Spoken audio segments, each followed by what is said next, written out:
ಜನತಂತ್ರ ಉಳಿಸಿ ಆಂದೋಲನ ವಿಚಾರಣಾ ಸಂಕಿರಣ ಹಿರಿಯೂರು ಶಾಖೆಯ ವತಿಯಿಂದ ಭಾನುವಾರ ಬೆಳಗ್ಗೆ 10:30ಕ್ಕೆ ಸ್ಥಳ ರೋಟರಿ ಬಾಲಭವನದಲ್ಲಿ ಹಮ್ಮಿಕೊಳ್ಳಲಾಗಿದೆ. ಈ ಕಾರ್ಯಕ್ರಮವು ಅಧ್ಯಕ್ಷತೆಯನ್ನು ಸಿ.ಕೆ. ಮಹೇಶ್, ರಾಜ್ಯ ಸಂಚಾಲಕರು, ಜನತಂತ್ರ ಉಳಿಸಿ ಆಂದೋಲನ ಚಿತ್ರದುರ್ಗ, ಪರಶುರಾಮ್, ಪ್ರಧಾನ ಕಾರ್ಯದರ್ಶಿ, ಕರ್ನಾಟಕ ರಾಜ್ಯ ವಿದ್ಯಾರ್ಥಿ ಒಕ್ಕೂಟ ಆಯೋಜಿಸಲಾಗುತ್ತದೆ ಎಂದು ಸುದ್ದಿಗೋಷ್ಠಿಯಲ್ಲಿ ಮಾತನಾಡಿದರು. ಸವಾಲುಗಳು ಮತ್ತು ಪರಿಹಾರಗಳು, ಆಮೇಲೆ ಅದಕ್ಕೆ ಸಂಬಂಧಪಟ್ಟಂತೆ ಅದು 4 ಅಂಶಗಳಿದೆ. ಒಂದು ಉದ್ಘಾಟನೆ ಇದೆ. ಉದ್ಘಾಟನೆಯ ನಿವೃತ್ತ ಪ್ರಾಂಶುಪಾಲರು ರಾಮಚಂದ್ರ ಪಂತರು ಮಾಡ್ತಾರೆ. ರುದ್ರಪ್ಪನವರು ಅತಿಥಿಯಾಗಿ ಬರ್ತಾ ಇದ್ದಾರೆ. ಎಂ.ಡಿ. ರವಿಚಂದ್ರ ಇವರೆಲ್ಲರೂ ಇದ್ದಾರೆ ಮತ್ತು ಕೃಷ್ಣಪ್ಪ ಇವರೆಲ್ಲರೂ ಇದ್ದಾರೆ. ನಂತರ ಒಂದು ಮೊದಲನೇ ಗೋಷ್ಠಿ ಮಂಜುನಾಥ್ ಅಂತೇಳಿ ಅವರು ಜನತಂತ್ರ ಇದ್ದಿದ್ದಲ್ಲಿ ಅಭಿವೃದ್ಧಿ ಆಗಿರೋದು, ಈ ಅಭಿವೃದ್ಧಿ ಆಗಬಾರದು ಅನ್ನುವಂಥ ಒಂದು ಸಿದ್ಧಾಂತ ಮತ್ತು ಸಂಘಟನೆಗಳಿಗೆ ಅನಿಸಿದ್ರಿಂದ ಜನತಂತ್ರಕ್ಕೆ ಅಡಿಪಾಯ ಆದಂಥ ಮತಗಳನ್ನೇ ಅವರು ಮಾರಾಟದ ವಸ್ತುಗಳಾಗಿ ಪರಿವರ್ತಿಸ್ಬಿಟ್ರು. ಅದರ ಪ್ರಯೋಗ ಬೇರೆ ಏನಲ್ಲ, ಇವತ್ತಿಂದ ಏನಲ್ಲ. ಅದರ ಪ್ರಯೋಗ 1952ರ ಮೊದಲ ಚುನಾವಣೆಯಲ್ಲಿ ಅದನ್ನು ಹಣವನ್ನು ಮಾಡಿದರು. ಅವ್ರ ಮೂಲ ಉದ್ದೇಶನೇ ಬಹುಸಂಖ್ಯಾತರಿಗೆ ಮತದ ಅಧಿಕಾರ ಬಂದಿದ್ದರಿಂದ ಮತ್ತು ಈ ಬಹುಸಂಖ್ಯಾತರು, ದಲಿತರು, ಹಿಂದುಳಿದವರು ಮತ್ತು ಅಲ್ಪಸಂಖ್ಯಾತರೇ ಆಗಿದ್ದರಿಂದ ಇವ್ರ ಕೈಯಲ್ಲಿ ಮತಶಕ್ತಿ ಬಂತಂದರೆ ನಿಸ್ಸಂದೇಹವಾಗಿ ಇವರು ರೂಲಿಂಗ್ ಕ್ಲಾಸ್ ಆಗ್ತಾರೆ ಅನ್ನುವಂಥದ್ದು ಮೇಲ್ವರ್ಗಗಳು ಮತ್ತು ಮೇಲ್ಜಾತಿಗಳು. ಯಾಕಂದರೆ ಈ ದೇಶದಲ್ಲಿ ಮೇಲ್ವರ್ಗಗಳೇ ಮೇಲ್ಜಾತಿಗಳಾಗಿದ್ದರಿಂದ ಅವರೊಂದು 10% ಇದ್ದಾರೆ. 10% ಜನ ನಾವು ರೂಲಿಂಗನ್ನು ಕಂಟಿನ್ಯೂಷನ್ ಮಾಡ್ಬೇಕನ್ನೋದಾದರೆ ಬಹುಸಂಖ್ಯಾತರಿಗೆ ಏನು ಮತಗಳ ಶಕ್ತಿ ಈ ದೇಶದ ಸಂವಿಧಾನ ಕೊಟ್ಟಿದೆ ಅಂಬೇಡ್ಕರ್ ಮೂಲಕವಾಗಿ, ಆ ಮತಗಳನ್ನು ನಾವು ವಸ್ತುಗಳಾಗಿ, ಮಾರಾಟದ ವಸ್ತುಗಳಾಗಿ ಮಾಡಿಬಿಟ್ರೆ ತುಂಬ ಸುಲಭ ಆಗುತ್ತೆ ಅಂತ ಅಂದುಕೊಂಡವರು ಚುನಾವಣೆಗಳನ್ನು ಅವರು ಒಂದು ಮಾರುಕಟ್ಟೆಯ ಸ್ಥಿತಿಯನ್ನು ತಂದುಬಿಟ್ರು. ಮಾರುಕಟ್ಟೆ ಇವತ್ತು today it is nothing but the ಮಾರುಕಟ್ಟೆ. ಅಲ್ಲಿ ಖರೀದಿ ಮಾಡೋರು ಇದ್ದಾರೆ ಮತ್ತು ಮಾರಾಟ ಮಾಡೋರು ಇದ್ದಾರೆ. ಖರೀದಿ ಮಾಡೋರು ಅಭ್ಯರ್ಥಿಗಳು ಮತ್ತು ಪಕ್ಷಗಳಾದರೆ, ಮಾರಾಟ ಮಾಡುವಂಥವರು ಮತದಾರರಾಗಿದ್ದಾರೆ. ಮತ್ತು ಇವರ ಮಧ್ಯದಲ್ಲಿ ಏಜೆಂಟ್ಗಳು ಇದ್ದಾರೆ, ಬ್ರೋಕರ್ಸ್ಗಳು, ಚುನಾವಣೆಗಳನ್ನು ಮತಗಳನ್ನು ಮಾರಾಟ ಮಾಡುವಂಥ ಏಜೆಂಟ್ಗಳು ಕೂಡ ಉತ್ಪತ್ತಿಯಾಗಿದೆ. ಒಂದು ರೀತಿಯಲ್ಲಿ ಕರೆಕ್ಟಾಗಿ ಹೇಳೋದಾದರೆ ಮಾರುಕಟ್ಟೆಯ ಸ್ಥಿತಿಯನ್ನು ಚುನಾವಣೆ ನಿರ್ಮಾಣ ಆಗಿದೆ. ಇದು ದೊಡ್ಡ ದುರಂತ, ಭಾಳ ದೊಡ್ಡ ದುರಂತ. ಅಂದರೆ ಯಾವುದೇ ಒಂದು ಸ್ಥಿತಿ ಅದು ಮಾರುಕಟ್ಟೆ ಅಥವಾ ವಾಣಿಜ್ಯೀಕರಣಗೊಂಡಾಗ ಅದರಲ್ಲಿ ಮೌಲ್ಯಗಳಿರಲ್ಲ, ಅಲ್ಲೇನಿದ್ರು ಲಾಭ ಮತ್ತು ನಷ್ಟದ ಒಂದು ಅಂಶವೇ ಇರ್ತದೆ ಅನ್ನುವಂಥದ್ದು. ಅದಕ್ಕೆ ಚುನಾವಣೆ ಅಥವಾ ಜನತಂತ್ರ ಅದು ಪ್ರಭುತ್ವವನ್ನು ರಚನೆ ಮಾಡುವಂಥ ಒಂದು ಮಾರ್ಗ ಆಗಿತ್ತು. ಈಗೇನಾಗಿದೆ, ಅದು ಮಾರುಕಟ್ಟೆಯ ಸ್ಥಿತಿ ನಿರ್ಮಾಣ ಆಗಿದ್ದರಿಂದ, ಅಲ್ಲಿ ಲಾಭ ನಷ್ಟದ ಸ್ಥಿತಿ ಬಂದಿದ್ದರಿಂದ ಸಹಜವಾಗಿ ಹಣವುಳ್ಳವರು ಮಾತ್ರ ಅದರ ಲಾಭವನ್ನು ಪಡ್ಕೊಳ್ಳುವಂಥ ಸ್ಥಿತಿ ನಿರ್ಮಾಣ ಆಗಿದೆ ಅನ್ನೋದು ನಮಗೆಲ್ಲರೂ ಕೂಡ ಗೊತ್ತಿರೋಂಥ ಹಿನ್ನೆಲೆ ಒಳಗಡೆ ಕಳೆದ 50 ವರ್ಷದಿಂದ ದಲಿತ ಚಳವಳಿಯಲ್ಲಿ ಏನು ಕೆಲಸವನ್ನು ಮಾಡ್ತಿದ್ವಲ್ಲ ನಾವು, ದಲಿತ ಚಳವಳಿ ಇವತ್ತಿನ ಕಾಲಘಟ್ಟದಲ್ಲಿ ಎಲ್ಲರೂ ಗೊತ್ತಿರುವಂಥದ್ದು ಅದು ಬೇರೆ ಬೇರೆ ರೂಪದಲ್ಲಿ ತನ್ನ ಪ್ರಾಮುಖ್ಯತೆಯನ್ನು ಅಥವಾ ಪ್ರಭಾವವನ್ನು ಕಳ್ಕೊಂಡಿದೆ. ಅದೇನು ಮಾಡಬೇಕಾಗಿತ್ತು ಅದನ್ನು ಮಾಡೋದ ಬದಲಾಗಿ ಬೇರೆ ಬೇರೆ ರೀತಿಯ ಸಂಘಟನೆಗಳು ಚಳವಳಿ ಅಲ್ಲ, ವಾಸ್ತವಿಕ ಚಳವಳಿಗೂ ಮತ್ತು ಸಂಘಟನೆ ವ್ಯತ್ಯಾಸ ಇದೆ. ಚಳವಳಿಗಿಂತಲೂ ಹೆಚ್ಚಾಗಿ ಸಂಘಟಕರು ಇವತ್ತು ಬೇರೆ ರೀತಿಯಲ್ಲಿ ಆ ಚಳವಳಿಯನ್ನು ಅದನ್ನು ಕೂಡ ಬೇರೆ ರೀತಿಯಲ್ಲಿ ತಗೊಂಡು ಹೋಗ್ತಿರೋ ಕಾರಣಕ್ಕಾಗಿಯೇ ಅದು ತುಂಬ ಅಧಪತನಕ್ಕೆ ಇಳಿಯುವಂಥ ಸ್ಥಿತಿ ಬಂದುಬಿಟ್ಟಿದೆ. ಅದು ಒಂದು ರೀತಿಯಲ್ಲಿ ಮಾರುಕಟ್ಟೆಯ ಸ್ಥಿತಿಯೇ ನಿರ್ಮಾಣ ಆಗೋಗ್ಬಿಟ್ಟಿದೆ ಅನ್ನೋದು ನಮ್ಮೆಲ್ಲರ ಆ ಚಳವಳಿಯನ್ನು ಕಟ್ಟಿ ಬೆಳೆಸಿದಂಥ ನಮ್ಮಂಥರೆಲ್ಲರೂ ಕೂಡ ಒಂದು ಕೇರಿದ ವಿಚಾರ. ಆ್ಯಕ್ಚುಲಿ ನಾವು ಆಗಲೇ ಮಾತಾಡ್ತಿದ್ವಿ, ಇಲ್ಲ ತುಂಬ ನೋವಿದೆ. ಅದಕ್ಕಾಗಿಯೇ ಚಳವಳಿಯನ್ನು ಕಟ್ಟಿದಂಥ ನಾವುಗಳೇ ಆರಂಭದಲ್ಲಿ ಇದ್ದಂಥ ಕೃಷ್ಣಪ್ಪರ ಜೊತೆಗೆ ಹೆಜ್ಜೆಗಳನ್ನು ಇಟ್ಟವರು ನಾವೆಲ್ಲ. ಕೃಷ್ಣಪ್ಪರು ಕಟ್ಟಿದ ಚಳವಳಿಯ ಮೂಲ ಉದ್ದೇಶವೇ ಈ ವರ್ಗಗಳು, ದಲಿತರು, ಹಿಂದುಳಿದವರು, ಅಲ್ಪಸಂಖ್ಯಾತರು ಮತಶಕ್ತಿಯನ್ನು ಬಳಸಿಕೊಂಡು ಈ ರಾಜ್ಯವನ್ನು, ಈ ರಾಷ್ಟ್ರವನ್ನು ಆಳಬೇಕು ಅನ್ನುವಂಥದ್ದು ಮೂಲ ಉದ್ದೇಶಕ್ಕಾಗಿಯೇ 1974-75ರಲ್ಲಿ ದಲಿತ ಚಳವಳಿಯನ್ನು ಕಟ್ಟಿದ್ದು. ಮತ್ತು ಚಿತ್ರದುರ್ಗ ಜಿಲ್ಲೆ ಅದಕ್ಕೆ ಭಾಳ ದೊಡ್ಡ ಪ್ರಯೋಗಶಾಲೆ ಆಗಿತ್ತು. ಅದು ಅಂಬೇಡ್ಕರ್ ವಾದವನ್ನು ಇಟ್ಕೊಳ್ತು, BSPಯನ್ನು ಇಟ್ಕೊಳ್ತು. ಅವೆಲ್ಲರಿಗೂ ಕೃಷ್ಣಪ್ಪರು ಬಂದು ಮತ್ತೆ ಚಿತ್ರದುರ್ಗ ಜಿಲ್ಲೆ ಒಳಗೆ ಹೊಸ ಪ್ರಯೋಗವನ್ನು ಮಾಡಿದರು. ದುರಂತ ಅದು ಮುಂದುವರೆಯೋಕ್ಕಾಗಲಿಲ್ಲ. ಮತ್ತು ಅದ್ರ ಮಧ್ಯದಲ್ಲಿ ನಾವು ಬೇರೆ ಬೇರೆ ಕಾರಣಕ್ಕಾಗಿಯೇ ಒತ್ತಡಗಳಾದವು.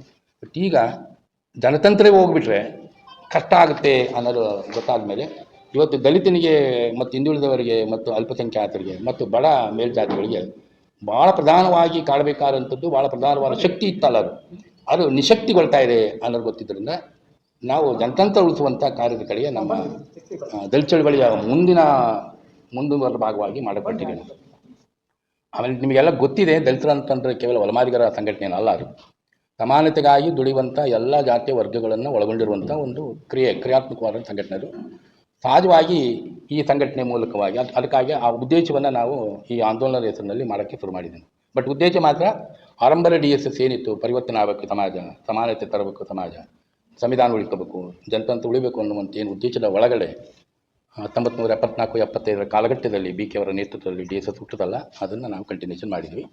ಮತ್ತು ಇನ್ನೊಂದು ನಾವು ಇದಕ್ಕೆ ಪೂರಕವಾಗಿ ನಾವು ಇದನ್ನು ಆಂದೋಲನ ಜೊತೆಗೆ ನಮಗೆಲ್ಲ ಗೊತ್ತಿರೋ ವಸ್ತುಗಳಾಗಿರೋದಕ್ಕೆ ಮೂಲ ಕಾರಣ ಅಂತಂದರೆ ಮತದಾರನ ಒಳಗಡೆ ಕೆಲವು ವ್ಯಾಪಾರ ಬುದ್ಧಿಗಳು ಬಂದಿದೆ.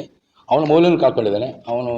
ಅವನನ್ನು ಭಾಳ ಸುಲಭವಾಗಿ ಮಾರಾಟ ಮಾಡಿಕೊಳ್ಳೋ ಸ್ಥಿತಿ ಬಂದಿದೆಯಲ್ಲ, ಅದಕ್ಕೆ ಅವನಿಗೆ ಜೀವನದ ಕಷ್ಟಗಳಿದ್ದಾವೆ. ಅದಕ್ಕಾಗಿಯೇ ಇದೊಂದು ಮೌಲ್ಯಭರಿತವಾದಂಥ ಒಂದು ಬದುಕನ್ನು ಕಟ್ಟಬೇಕನ್ನೋ ಕಾರಣಕ್ಕಾಗಿ ಬಹುತೇಕ ಮಟ್ಟಿಗೆ ಒಂದು ಧಾರ್ಮಿಕ ನೆಲೆ ಬೇಕು ಅಂತ. ಅದು ಧಾರ್ಮಿಕ ನೆಲೆ ಯಾವುದು ಅಂತಂದರೆ ಬುದ್ಧನ ಒಳಗಡೆ ಅಂಥದ್ದೊಂದು ಮೌಲ್ಯಗಳಿದ್ದಾವೆ ಅನ್ನೋದು ನಮ್ಗೆ ಗೊತ್ತಿದ್ದರಿಂದ ಈ ಜನತಂತ್ರ ಉಳಿಸಿ ಆಂದೋಲನಕ್ಕೆ ಒಂದು ಬೇಸಾಗಿ ಬುದ್ಧನ ಫಿಲಾಸಫಿಯನ್ನು, ಅದರಲ್ಲಿ ಮುಖ್ಯವಾಗಿ ಪಂಚಶೀಲಗಳನ್ನು ಬೇಸ್ ಮಾಡಿ ನಾವು ಈ ಚಳುವಳಿಯನ್ನು ಆರಂಭ ಮಾಡಿದ್ದೀವಿ ಅನ್ನುವಂಥದ್ದಕ್ಕೆ ಅಲ್ಲಿಗೆ ಬುದ್ಧನ ಪಂಚಶೀಲ ತತ್ವದ ಮೇಲೆ ಈ ಸಂಘಟನೆಯನ್ನು ನಾವು ಕಟ್ಟುತ್ತಾ ಇದ್ದೀವಿ. ಸಹಜವಾಗಿ ಕುಡಿಯೋದು ತಪ್ಪಿಸಬೇಕು ಅನ್ನುವಂಥದ್ದು, ಭ್ರಷ್ಟತೆಯಿಂದ ದೂರ ಇರಬೇಕನ್ನೋದು, ಮೈತ್ರಿಯನ್ನು ಒಳಗೊಂಡಿರುವಂಥದ್ದು, ಆಮೇಲೆ ವ್ಯಭಿಚಾರದಿಂದ ದೂರ ಇರುವಂಥದ್ದು, ಕದಿಮತದಿಂದ ದೂರ ಇರುವಂಥ ಏನು ಬುದ್ಧನ ತತ್ವಗಳಿದಾವಲ್ಲ, ಆ ತತ್ವಗಳ ಅನುಗುಣವಾಗಿ ಆ ತತ್ವಗಳೇನಾದ್ರು ಮತದಾರನ ಚಳವಳಿಗೆ ಹೋದರೆ ಭಾಳ ಗಟ್ಟಿಮುಟ್ಟಾದ ಜನತಂತ್ರ ಈ ದೇಶದಲ್ಲಿ ಉಳಿತತೆ ಅನ್ನುವಂಥದ್ದು. ಅದು ಬಹುತೇಕ ಮಟ್ಟಿಗೆ ಬುದ್ಧನ ನೆಲೆ ಒಳಗಡೆ ಉತ್ಪತ್ತಿ ಆಗುವಂಥ ಮತದಾರನ ಮನಸ್ಥಿತಿ ಅದು ಜನತಂತ್ರವನ್ನು ಮತ್ತೊಮ್ಮೆ ಗಟ್ಟಿ ಮಾಡುತ್ತೆ. ನನ್ನ ಅಂದಾಜು ಅದು ಇವತ್ತಿನ ವೈದಿಕ ಶಾಹಿಯ ಅಥವಾ ಬ್ರಾಹ್ಮಣಶಾಹಿಯ RSS BJPಯ ಸಂಘಟನೆಗಳಿಗೆ ಒಂದು ಪ್ರತ್ಯುತ್ತರ ಆಗುತ್ತೆ ಅನ್ನುವಂಥದ್ದು ಕೂಡ ನಮ್ಮ ಸ್ಪಷ್ಟವಾದಂಥ ಒಂದು ಅಭಿಪ್ರಾಯ. ಬಹುತೇಕ ಮಟ್ಟಿಗೆ ಬುದ್ಧ ಚಳವಳಿಗೆ ವಿರುದ್ಧವಾಗಿ ವೈದಿಕ ಚಳವಳಿ ಇರೋದು, ವೈದಿಕ ತಂತ್ರಗಳಿರೋದು. ಆ ವೈದಿಕ ತಂತ್ರಗಳು ಅಥವಾ ಬ್ರಾಹ್ಮಣ್ಯ ಅನ್ನುವಂಥದ್ದು ಇದು, ಅದರ ವಿರುದ್ಧವಾಗಿಯೇ ಇದರ ವಿರುದ್ಧವಾಗಿದೆಯಲ್ಲ, ಅದಕ್ಕಾಗಿ ನಾವು ಮತ್ತೊಮ್ಮೆ ಬುದ್ಧ ಚಳವಳಿಯನ್ನು ಜನತಂತ್ರ ಉಳಿಸುವ ಕಾರ್ಯದಲ್ಲಿ ನಾವು ಎತ್ತಬೇಕು ಅನ್ನುವಂಥ ಉದ್ದೇಶಕ್ಕಾಗಿ ಇಷ್ಟೊಂದು ಭಾಳ ವ್ಯಾಪಕವಾದಂಥ ಆಳವಾದಂಥ ಒಂದು ಉದ್ದೇಶ ಇಟ್ಕೊಂಡು ಈ ಚಳವಳಿಯನ್ನು ನಾವು ಮಾಡ್ತಾಯಿದ್ದೀವಿ. ನಿಮ್ಮಲ್ಲಿ ನಾವು ರಿಕ್ವೆಸ್ಟ್ ಮಾಡ್ಕೊಳ್ಳೋದು, ದಯವಿಟ್ಟು ನಿಮಗೆಲ್ಲರಿಗೂ ಗೊತ್ತಿರುವಂಥದ್ದು ಸಮಾಜ ಇಷ್ಟೊಂದು ಮೌಲ್ಯವನ್ನು ಕಳ್ಕೊಂಡಂಥ ಈ ಕಾಲಘಟ್ಟದಲ್ಲಿ ಪತ್ರಕರ್ತರು ಭಾಳ ದೊಡ್ಡ ಕರ್ತವ್ಯ ಇರುತ್ತೆ. ನಮಗಿಂತಲೂ ಹೆಚ್ಚಿನ ಕರ್ತವ್ಯ ನಿಮ್ಮದೇ ಇರೋದರಿಂದ ಇದಕ್ಕೊಂದು ವ್ಯಾಪಕವಾದಂಥ ಮತ್ತು ಆಳವಾದಂಥ ಒಂದು ಬೇಸನ್ನು ಕೊಟ್ಟು ಪ್ರಚಾರ ಮಾಡಬೇಕು ಅನ್ನುವಂಥದ್ದನ್ನು ನಮ್ಮಲ್ಲಿ ಹೇಳ್ತಾ ನಮ್ಮ ಗೆಳೆಯರು ಮಲ್ಲಿಕಾರ್ಜುನರು ಮತ್ತು ಇನ್ನು ಕೆಲವು ಮಾತುಗಳನ್ನು ಕೂಡಿಸ್ತಾರೆ ಅಂತೇಳಿ ನನ್ನ ಮಾತು. Thank you. ಪ್ರಯೋಗ ಮಾಡಿದ್ರು ಅದನ್ನ ನಾವು ಮುಂದುವರಿಸಿ, ನಮ್ಮದು ಇದೇನು ಹೊಸದೇನಲ್ಲ, ಏನೋ ಇವರೇನು ಹೊಸ ಹೊಳ್ತಿದಾರೇನಪ್ಪ ಅನ್ನೋಂಥದ್ದು ಅಭಿಪ್ರಾಯ ಏನಲ್ಲ. ಇದನ್ನಾಲೇ ಪ್ರಯೋಗ ಮಾಡಿ ಆ ಪ್ರಯೋಗ ಯಶಸ್ವಿಯಾಗಿದೆ. ಮಧ್ಯದಲ್ಲಿ ಸ್ವಲ್ಪ ತಡೆ ಆಗಿದ್ದರಿಂದ ಮತ್ತು ಅದು ಗ್ಯಾಪ್ ಆಗಿರೋ ಕಾರಣಕ್ಕಾಗಿ ಅದನ್ನು ಮತ್ತೆ ನಾವು ಬಾಬಾ ಸಾಹೇಬ್ ಅಂಬೇಡ್ಕರ್ ಅವರ ವಿಚಾರಧಾರೆಯ ಕಾನ್ಶಿರಾಮ್ ಮತ್ತು ಪ್ರೊಫೆಸರ್ ಬಿ ಕೃಷ್ಣಪ್ಪ ಅವರ ಏನು ಪ್ರಯೋಗ ಮಾಡಿದ್ರೆ ಆ ಪ್ರಯೋಗವನ್ನು ನಾವು ಮುಂದುವರಿಸಲಿಕ್ಕೆ ಹೊರಟಿದ್ದೀವಿ.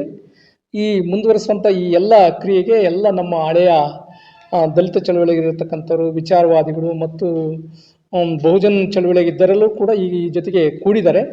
ಆ ಕಾರಣಕ್ಕಾಗಿ ನಾವು ಹೊರಟಿದ್ದೀವಿ. ನಾವು ಇದನ್ನು ಬರೀ ಗ್ರಾಜ್ಯುಯೇಟ್ ಕಾನ್ಸ್ಟಿಟ್ಯೂನ್ಸಿಗೆ ಮಾತ್ರ ಸೀಮಿತಗೊಂಡಿಲ್ಲ. ನಾವು ಇದನ್ನು ಪಂಚಾಯತಿಯಿಂದ ಹಿಡಿದು ಸಂಸತ್ನವರೆಗಿನ ಎಲ್ಲ ಚುನಾವಣೆಗಳಿಗೂ ಕೂಡ ಇದನ್ನು ನಾವು ಮುಂದುವರಿಸಬೇಕು ಮತ್ತು ಇದನ್ನು ಪ್ರಯೋಗ ಕೊಡಬೇಕು ಅಂತೇಳಿ ಹೊರಟಿದ್ದೀವಿ. ಆ ಕಾರಣಕ್ಕಾಗಿ ಬರುವಂಥ ಗ್ರಾಮ ಪಂಚಾಯತಿ, ಜಿಲ್ಲಾ ಪಂಚಾಯತಿ, ತಾಲೂಕ್ ಪಂಚಾಯತಿ ಚುನಾವಣೆಗಳಲ್ಲೂ ಕೂಡ ನಾವು ನಮ್ಮ ಆಯಾ ಭಾಗದಲ್ಲಿರ್ತಕ್ಕಂಥ ನಮ್ಮ ಕೇಡ್ಗಳನ್ನು ಕ್ಯಾಂಡಿಡೇಟ್ ಆಗಿ ಮಾಡ್ತಾಯಿದ್ದೀವಿ. ಹಣ ಇಲ್ಲದಲೇ ಚುನಾವಣೆ ಮಾಡ್ಬೋದು ಅನ್ನೋಂಥದ್ದು ಈಗಾಗಲೇ ಅದು ಸಾಬೀತಾಗಿರೋದ್ರಿಂದ ಈವನ್ ಕರ್ನಾಟಕದಲ್ಲೂ ಕೂಡ 1993ರಲ್ಲಿ ಅದು ಕೃಷ್ಣಪ್ಪನವರು ಇದೇ ಥರ ಮಾಡಿದರು. ನಮಗೆಲ್ಲ ಯಾವಾಗೆಲ್ಲ ಕ್ಯಾಂಡಿಡೇಟ್ಗಳನ್ನ ಹುಡುಕಿ ಯಾರು ವಿಚಾರವಾದಿಗಳು, ಯಾರು DSSನ ಇರ್ತಾರೋ ಮತ್ತು ಯಾರು ಬ್ಯಾಕ್ವರ್ಡ್ ಕ್ಯಾಸ್ಟು ಕ್ಯಾಂಡಿಡೇಟ್ಸ್ ಇದ್ದಾರೋ, ನಮ್ಮ ವಿಚಾರಧಾರೆಗೆ ಭದ್ರ ಆಗಿರೋಂಥವ್ರನ್ನ ಅವ್ರನ್ನೆಲ್ಲ ನಾವು ಹಿಂದೆಲ್ಲ ಕ್ಯಾಂಡಿಡೇಟ್ ಮಾಡಿ ಕೆಲಸನೂ ಮಾಡಿದ್ವಿ. ಅದೇನಾಗಿದೆ ಅಂತಲೂ ನಾವು ತೋರಿಸಿದ್ದೀವಿ. ಅದನ್ನು ಮತ್ತೆ ಮುಂದುವರಿಸುವಂಥ ಪ್ರಯತ್ನ ನಾವು ಮಾಡ್ತಾಯಿದ್ದೀವಿ. ಇದಕ್ಕೆ ಮಾಧ್ಯಮಿಕರು ಹೆಚ್ಚಿನ ಪ್ರಚಾರ ಕೊಟ್ಟು ಇದನ್ನು ಮಾಡಬೇಕು. ಮತ್ತು 18ನೇ ತಾರೀಕಿನಲ್ಲಿ ಬರ್ತಕ್ಕಂಥ ಏನು ಇಲ್ಲಿ ಇದನ್ನು ನಾವು ಈಗಾಗಲೇ ಹೊಸ್ದಾಗೇನು ಮಾಡ್ತಿಲ್ಲ. ಈಗಾಗಲೇ ಕಳೆದ ಚಿತ್ರದುರ್ಗದಲ್ಲಿ ಎಲ್ಲ ಹಾಸ್ಟೆಲ್ಗಳಲ್ಲಿ ಮಾಡಿದ್ವಿ, ಆಮೇಲೆ ದಾವಣಗೆರೆಯಲ್ಲಿ ಮಾಡಿದ್ವಿ, ಮತ್ತು ಇಲ್ಲಿ ಮಾಡ್ತಾಯಿದ್ವಿ. ಮತ್ತು ಇದು 2 ತಿಂಗಳ ಪ್ರೋಗ್ರಾಮ್ ಹಾಕ್ಕೊಂಡಿದ್ವಿ ನಾವು. ಏನಂದರೆ ನವಂಬರ್ 26ರಿಂದ ಕಳೆದ ನವಂಬರ್ 26ರಿಂದ ಬರುವಂಥ ಜನವರಿ 26ವರೆಗೆ ಇದೊಂದು 2 ತಿಂಗಳ ಈ ಒಂಥರ ಆಂದೋಲನ ರೀತಿಯಲ್ಲಿ ಮಾಡಿ ಎಲ್ಲ ಹಾಸ್ಟೆಲ್ಗಳಲ್ಲಿ, ಕಾಲೇಜುಗಳಲ್ಲಿ, ಊರುಗಳಲ್ಲಿ ಇದನ್ನು ಪ್ರಚಾರ ಮಾಡ್ತಾಯಿದ್ದೀವಿ. ಹಾಗಾಗಿ ಇದಕ್ಕೆ ತಾವು ಹೆಚ್ಚಿನ ಪ್ರಚಾರ ಕೊಟ್ಟು ಈ ಚಳವಳಿಯನ್ನು ಹೇಗೆ ಯಶಸ್ವಿಯಾಗಲು ತಾವು ಕೂಡ ಭಾಗಿಯಾಗ್ರಿ ಅಂತೇಳಿ ಕೇಳ್ತಾ ನನ್ನ 2 ಮಾತುಗಳನ್ನು ಮುಗಿಸ್ತೀನಿ. ನಮಸ್ಕಾರ. ನಮಸ್ತೆ. ಪ್ರಸಾರ ಮಾಧ್ಯಮ ರುದ್ರಪ್ಪ ಅಂತ, ರಿಟೈರ್ಡ್ DDPU ಮತ್ತು ಈ ಒಕ್ಕೂಟದಲ್ಲಿ ನಾನು ದಾವಣಗೆರೆ ಜಿಲ್ಲೆಯಲ್ಲಿದ್ದೇನೆ. ನಾನು ಇಲ್ಲೇ ಭಾಳ ವರ್ಷದವರೆಗೂ ಕೆಲಸ ಮಾಡಿದ್ದೇನೆ, ಗೊತ್ತಲ್ವಾ? ಹಾಂ ಹಾಂ ಹಾಂ ಹಾಂ ಹಾಂ ಲೆಕ್ಚರರ್ ಆಗಿ ಪ್ರಿನ್ಸಿಪಲ್ ಆಗಿ 15 ವರ್ಷ ಇಲ್ಲೇ ಭಾಳ ಕೆಲಸ ಮಾಡಿದ್ದೀನಿ ನಾನು ಹಿರಿಯೂರಲ್ಲಿ. ಈ ಸಂಘಟನೆ ಉದ್ದೇಶ ಅಥವಾ ಈ ಆಂದೋಲನದ ಉದ್ದೇಶ ತಮಗೆಲ್ಲರಿಗೂ ಗೊತ್ತೇ ಇದೆ. ಯಾಕೆಂದರೆ 4ನೇ ಆಧಾರ ಸ್ತಂಭವಾದ ಮೀಡಿಯಾ ಇದೆಯಲ್ಲ ಪ್ರಜಾಪ್ರಭುತ್ವದಲ್ಲಿ, ಆ ಮೀಡಿಯಾದಿಂದ ಮಾತ್ರ ಸಾಧ್ಯ ಒಂದು ದೇಶವನ್ನಾಗಲಿ, ಒಂದು ಊರನ್ನಾಗಲಿ, ಒಂದು ಇದನ್ನಾಗಲಿ ಬದಲಾವಣೆ ಮಾಡ್ತಕ್ಕಂಥ ಚೈತನ್ಯ ಮೀಡಿಯಾಕ್ಕಿದೆ. ಮೀಡಿಯಾ ಮನಸ್ಸು ಮಾಡಿದರೆ ಮಾತ್ರ ಬದಲಾವಣೆಯನ್ನು ನಾವು ಸಮಾಜದಲ್ಲಿ ಕಾಣ್ಬೋದು. ಇಲ್ಲ ನಾವು ಹೇಳಿದೊಂದು ಅದು ಮೀಡಿಯಾ ಮಾಡೋದೊಂದು ಅದಕ್ಕೆ ಇವತ್ತು ಏನಾಗಿದೆ ಮೀಡಿಯಾ ಅನ್ನೋದು ನಿಮಗೆಲ್ಲರಿಗೂ ಗೊತ್ತೇ ಇದೆ. ಯಾರ ಕೈಯಲ್ಲಿದೆ ಮೀಡಿಯಾ ಅನ್ನೋದು ನಿಮಗೆಲ್ಲರಿಗೂ ಗೊತ್ತೇ ಇದೆ. ಹಾಗಾಗಿ ಈ ಆಂದೋಲನವನ್ನು ಯಶಸ್ವಿಯಾಗಿ ನಡೆಸಬೇಕಂತ ನಾವು, ಯಾಕೆಂದರೆ ಈಗ ಸರ್ಕಾರ ಏನಿದ್ದಾವೆ, ಈಗ ಯಾವತ್ತೂ ರಾಷ್ಟ್ರೀಕರಣವಾದಂಥ ಕೆಲವು ಉದ್ಯಮಗಳನ್ನು ಈಗ ಡಿನ್ಯಾಷನಲೈಸ್ ಆಗ್ತಾ ಇದ್ದಾವೆ. ಅದ್ರ ಹೊಡೆತ ಯಾರಿಗೆ ಬೀಳುತ್ತೆ ಅಂತಂದರೆ ಅಹಿಂದ ವರ್ಗಕ್ಕೆ ಬೀಳ್ತದೆ ಹೊಡೆತ. ಹಾಗಾಗಿ ಈ ಆಂದೋಲನದ ಮೂಲ ಉದ್ದೇಶ, ನಾವು ಈ ಆಂದೋಲನವನ್ನು ಪ್ರತಿ ಹಳ್ಳಿಗೆ ತಗೊಂಡು ಹೋಗಬೇಕಾಗಿದೆ. ಯಾಕೆಂದರೆ ಪ್ರಜಾಪ್ರಭುತ್ವ ಅಥವಾ ಜನತಂತ್ರ ಅಥವಾ ಸಂವಿಧಾನ ಉಳಿಬೇಕು ಅಂತಂದರೆ ಈ ಆಂದೋಲನ ಭಾಳ ಅವಶ್ಯಕವಾಗಿದೆ. ಈ ಅವಶ್ಯಕತೆಯನ್ನು ತಾವು ಎಲ್ಲರೂ ಸಹ ಮೀಡಿಯಾ ಮಿತ್ರರು ಮತ್ತು ಮೀಡಿಯಾ ಮಿತ್ರರೊಂದಿಗಿರ್ತಕ್ಕಂಥ ಎಲ್ಲರೂ ಸೇರಿ ಈ ಜನತಂತ್ರ ಆಂದೋಲನವನ್ನು ಪ್ರತಿ ಹಳ್ಳಿಗೆ ಮತ್ತು ಪ್ರತಿ ಊರುಗಳಿಗೆ ತಾವು ಪ್ರಚಾರ ಮಾಡಬೇಕಾಗಿದೆ. ಆ ರೀತಿ ಮಾಡೋದ್ರಿಂದ ಮಾತ್ರ ಜನತಂತ್ರಕ್ಕೆ ಒಂದು ಅರ್ಥ ಸಿಗುತ್ತೆ ಮತ್ತು ಜನತಂತ್ರ ಉಳಿಯೋಕ್ಕೆ ಈ ದೇಶದಲ್ಲಿ ಸಾಧ್ಯವಾಗುತ್ತೆ. ಜನತಂತ್ರ ಇಲ್ಲ ಅಂದರೆ ಪ್ರಜಾಪ್ರಭುತ್ವ ಇಲ್ಲ, ಪ್ರಜಾಪ್ರಭುತ್ವ ಇಲ್ಲ ಅಂದರೆ ಸಂವಿಧಾನ ಇಲ್ಲ. ಸಂವಿಧಾನ ಏನಾದರೂ ಹೋಯಿತು ಅಂತಂದರೆ ಈ ದೇಶದ 80% ಜನರ ಪರಿಸ್ಥಿತಿ ಯಾವಾಗಲೂ ಇತ್ತಲ್ಲ ಹಿಂದೆ ಮನುವಾದ ಕಾಲದಲ್ಲಿ, ಆ ಕಾಲಕ್ಕಿಂತ ಹಿಂದ್ಕೋಗ್ಬಿಡುತ್ತೆ ಇನ್ನು. ಆವಾಗಲೇ ಮತ್ತೆ ಅದೇನು ಬಂತು ಅಂತಂದರೆ ನಾವು ಮತ್ತೆ ಇನ್ನೇನೋ ಆಗಬೇಕಾಗುತ್ತೆ. ಆ ಕಾರಣಕ್ಕಾಗಿ ತಾವೆಲ್ಲರೂ ಈ 18ನೇ ತಾರೀಕು ಮೀಡಿಯಾ ಮಿತ್ರರು ಬಂದು ಆ ಸೆಮಿನಾರ್ನಲ್ಲಿ ತಮಗಿರ್ತಕ್ಕಂಥ ವಿಚಾರಗಳನ್ನು ತಿಳ್ಕೊಂಡು ಈ ವಿಚಾರವನ್ನು ಕಂಪ್ಲೀಟಾಗಿ